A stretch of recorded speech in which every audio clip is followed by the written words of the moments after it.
My name is Olivia. I am 42 years old. Last year, I encountered the hardest moment of my life. My marriage ended. I still remember that day clearly, as if it were a fresh wound that hurts the moment you touch it. I was sitting in a small lawyer's office with my husband. The room was silent, so silent that even a heartbeat could be heard. The lawyer spoke in a calm, soft tone. The papers on the table were about to close the book on our 20 years together. Peter, my husband, he signed first. His hand didn't shake. There was no expression on his face, as if he was signing a regular document, not ending a relationship. Then the pen slid toward me. My hand was trembling. I signed, and in that moment, I felt something inside me break and fall apart. As if 20 years of memories had scattered into the wind. We walked out of the office. He went left. I went right. He didn't look back, and neither did I. Just silence. Just an end. But Peter wasn't always like that. When we first met, he spoke gently. He was caring, cheerful, hardworking. We built dreams. We built a life. Then we had 2 children, Henry and Chloe. We were an ordinary family. We had small problems, but we were happy. And then one day, alcohol entered our home. At first, just a little. He said, "I drink to relax after work." I didn't think much of it. Then slowly, it became every night. Then, even during the day, and he was no longer the man who once held my hand and planned our future.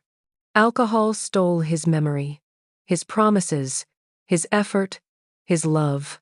He began shouting, breaking things, losing control. He lost his job. Then the money disappeared. I cried every night, hoping tomorrow would be different, but tomorrow never changed. Henry and Chloe were growing up, and children see everything. They feel everything. They saw their father stumbling around drunk. They saw me crying, doors slamming, things breaking, voices echoing. One night, Henry asked, "Mom, why do you stay?" I had no answer. I just looked at him. His 16-year-old eyes were asking for the truth, and I was already broken. Life grew heavier every month. Peter brought no money, no responsibility. I worked 2 jobs, took help from my parents with shame and pain. He kept selling things, our TV, my jewelry, everything, for alcohol. And still I stayed. Why? Because I was scared. Scared of being alone. Scared for the kids. Scared of society. But then one night, he came home drunk and furious, like a storm had swallowed him whole. He threw a chair, shouted loudly, and the kids hid in their rooms in fear. In that moment, I knew. If I didn't leave now, I might never leave. The next morning, I called Diane, my friend, who had already gone through a divorce. She only said one thing. "Olivia, it's time. Don't run from life. Change it." Her words supported my shattered heart. I went to a lawyer. It wasn't easy. I cried. I hesitated. But she said, "You have the right to rebuild your life." When Peter found out, he exploded in anger. But I knew the family had already broken long before. Only the papers were left. After months of effort, our relationship legally ended. I was empty and free at the same time. Broken, but alive. The silence of the house felt strange. Before, it was fear. Now, there was a quiet sort of freedom. Some nights I cried, and some nights I thanked God that there was no more shouting. I looked at my children, and they told me, "Mom, we just wanted peace. You did the right thing." Time passed. Diane took me to a support group, Divorced Mothers. At first, I was nervous, but those women became my strength. Their stories held pain, but also courage. We held each other up. There, I saw another truth. Many women drown in alcohol after divorce. Loneliness eats them from within. It scared me. I made a vow. I would never go near alcohol. I would not destroy my life again. My children were growing. Henry worked at a car workshop. Chloe worked in an office. They came once a week to help me. talk to me, fix things. Watching them made me proud. One day, Chloe said, "Mom, you're not the same anymore. You smile more." I realized I was truly healing. And then, Carol entered my life. She was a young mother in our group. Divorce had crushed her. She was lonely, scared, and then she began drinking. One night she called me, crying, "Olivia, I'm finished." I went to her home immediately. She was sitting at the table with a bottle. I held her hand and said, "Carol, I know exactly what you feel. I was broken too. But alcohol doesn't save us, it destroys us. I lost my marriage because of it. Don't lose your life." She whispered, "I'm weak." I said, "No, you're hurting. And you have to walk through your pain, not hide from it." I threw the bottle away. We talked the whole night.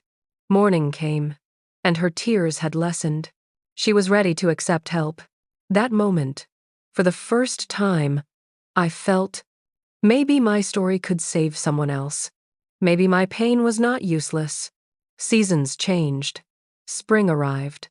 I walked in the park, felt the gentle breeze, and thought, I'm alive. Truly alive. Women in the group listened to me. When new ones joined, I told them, "You aren't broken. You're just tired. Time heals everything if we hold on to ourselves." One day we all sat by the sea. The wind was soft, the waves calm. We laughed, shared food, as if life had given us a second chance. I looked at the water and said, I am enough. I don't need alcohol, a man, or a relationship to complete me. I can build my life myself. Henry sometimes asks, "Mom, will you ever marry again?" I say, maybe, but not now. First, I want to be complete by myself. Time passed. Chloe decided to move to another city to pursue her dreams. I was a little afraid, but I reminded myself, children are born to live their lives, not to be held back by us. At the end of the year, I looked back, and I was amazed. A year ago, I was broken, scared, alone. Today, I was strong, calm. I had found myself again. I said no to alcohol. I said, stop, to fear. And finally, I said to myself, welcome back, Olivia. My life isn't perfect, but it is beautiful. Sometimes loneliness comes, but I can handle it. I learned the most important lesson, that a woman can break and still rebuild herself. And sometimes, the most beautiful life is the one we build alone. I don't know what the future holds. Maybe love, maybe friendship, maybe a new path. But I know one thing. I will never go back. Not to that life. Not to that fear. Not to that smell of alcohol. Not to that woman who had forgotten herself. Today, I am free, and I am alive.